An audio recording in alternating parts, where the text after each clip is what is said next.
Today I'm going to talk about the difference between authority and accountability when it comes to delegating.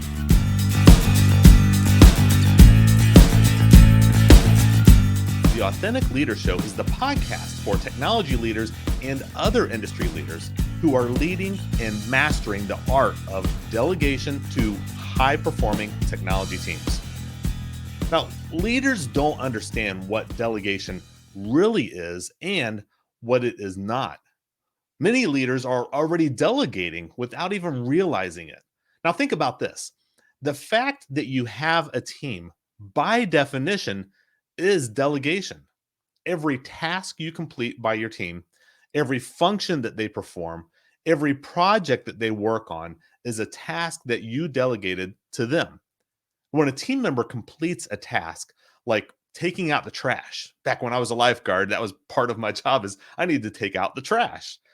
When filing a report, I've filed hundreds of reports probably, or even answering phone calls. I was actually on a call center for more than 10 years. If people are doing those tasks, if they're performing those tasks, then you have delegated to them, even if it is a part of their job. When a team member performs a function like meeting with a client or creating a proposal, it's one of my favorite things that I still even do today. I love creating proposals for clients. Or designing a new platform, they are performing a function that you have delegated to them, even if it is part of their job. When a team member is involved with a project, like participating on a project team, I've participated in just about every role possible on a project team, or creating new systems and processes. For a number of years, I was actually an IT process manager and I created IT processes and systems, or even providing a project update status for a project that they are leading or they're involved in. You've delegated that project work to them, even if it is a part of their job. So if your team wasn't performing these tasks, functions, or projects, then you would be doing these because you don't have the capacity to do all of the work that your team is doing. You have delegated this work to your team.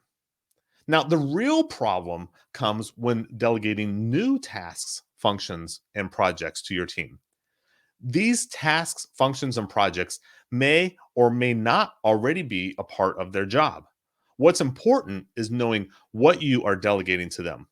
Are you delegating authority or accountability? When delegating, you are temporarily giving authority to someone else to complete work for which you are responsible. Another word for responsible is accountable. Leaders get into trouble when they go too far in their delegation or they don't fully think through what they are truly delegating to their team. So let's get this part out of the way. A leader always remains accountable or responsible for any and all work done by the team. When you are the leader of the team, you are accounting for the work that your team produces. Accountability, it cannot be delegated. A leader can't point fingers for a job poorly done by someone on their team. The leader is always accountable for the work. It's the leader's job to make sure that they give the appropriate responsibility to their team member to complete delegated work. Now, of course, responsibility can be delegated.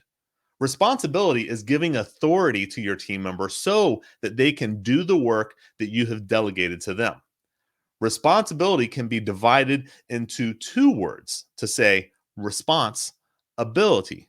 In other words, you are giving them the ability to take action or to respond while performing delegated work. Without handing over this responsibility, your team member is restricted to the level that you have not given them responsibility to perform the work. Too many leaders think that when they are delegating, that they are giving the person doing the work accountability, which means that the person doing the work is solely accountable if things go well or if things go wrong. Irresponsible leaders in this case will say something like, "Hey, it's not my fault because they're accountable for the work that they did." That's just not right. And that is not delegation. A CEO of a small technology company that I was working with hired a new operations manager.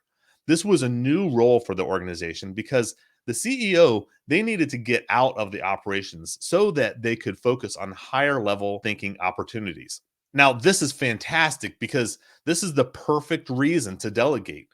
He did this by creating a new operations manager and filling that role. Now, part of the operations manager role was to lead the daily team meeting. I was later called in by the CEO to discuss firing this new operations manager. The problem was that the new operations manager, they couldn't lead the daily team meeting. I probed more and discovered that the operations manager wasn't getting the necessary information from the team during the meeting. So I asked, well, what is the information that is needed from the meeting? Once we took some time and we outlined what the necessary information was, I asked this fateful question: does your operations manager know this? The answer was, well, I don't know. He went on to say, Chris, I shouldn't have to tell him because he's my operations manager and I'm paying him a lot of money to do this work. Leading the daily team meeting was not properly delegated to this operations manager. The CEO never considered that this was a delegated task, nor that it was necessary to clearly delegate the results that are necessary from leading the daily team meeting. The CEO assumed that if he hires someone to do a job, that they just should simply do the job.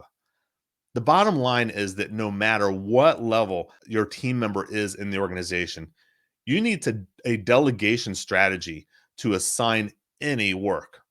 In some cases, the delegation of work takes some significant investment when delegating work to someone who has maybe never been in the role, like a new entry level new hire. In other cases, it takes just a little time to delegate, especially when delegating work to highly skilled and experienced senior manager. The work still needs to follow a delegation strategy. It may be very short in the case of a highly skilled and highly experienced senior manager, but it still needs to follow that strategy. Of course, just to bring this story to a close, the CEO met with the operations manager to discuss the necessary results from the daily team meeting. The operations manager didn't know. Now they discuss the defined results because everyone is clear about the results that need to be produced. Are you delegating accountability or responsibility? Let's talk about your delegation strategy and see where you may have some opportunity to increase your delegation mastery. You can schedule a free strategy call at ChristopherRJones.com. If you can relate to anything that I shared today, or if you have any questions at all, put them in the comments here and I'll respond. You can also DM me or reach out to me through my LinkedIn profile. Next month, I will be hosting a free delegation workshop. I'll be giving away all that you need to know to become a delegation master. If you would like to learn more about this workshop, private message me or leave a comment below and I'll get you all of the details. Connect with me on LinkedIn. You can find me at I am Christopher Jones. You can find more information and get other free resources when you go to ChristopherRJones.com. Thank you for joining us today. Please come back next week for another podcast episode.